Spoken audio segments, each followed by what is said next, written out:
Hello' friends, সকলোকে মোৰ চেনেলটোলৈ স্বাগতম জনাইছোঁ। আজি মই আপোনালোকক বনাই দেখুৱাম ঘি। গৰু গাখীৰৰ ঘি কেনেকৈ বনাব পাৰি আহকচোন চাওঁ। তাৰ কাৰণে মই অলপমান গৰু গাখীৰৰ সৰ লৈছোঁ। ঘি বনাবৰ কাৰণে মই এখন কেৰাহী পাতি লৈছোঁ আৰু কেৰাহীখনতে মই সৰখিনি দি দিম। সৰখিনি এসপ্তাহমানৰ হ'ব মই জমা কৰি ৰাখি থৈছিলোঁ আৰু এইখিনি এতিয়া ভালদৰে লৰাই থাকিম এনেকৈয়ে যেতিয়ালৈকে সৰখিনি ভালকৈ গলি নাযায়।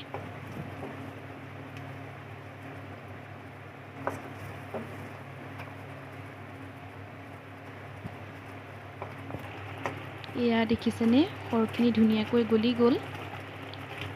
এইখিনি সঘনাই লৰাই থাকিব লাগে। এনেকৈ মই সঘনাই লৰাই থাকিম এখন হাতাৰে।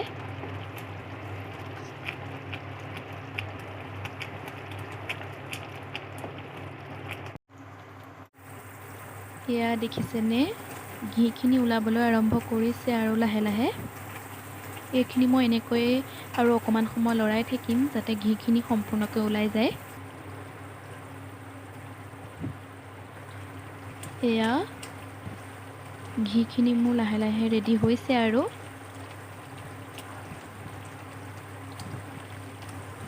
এতিয়া মই গেছৰ ফ্লেমটো অফ কৰি দি ঠাণ্ডা হ'বৰ কাৰণে দিম। এয়া গৰু গাখীৰৰ ঘি ৰেডি হৈ গ'ল।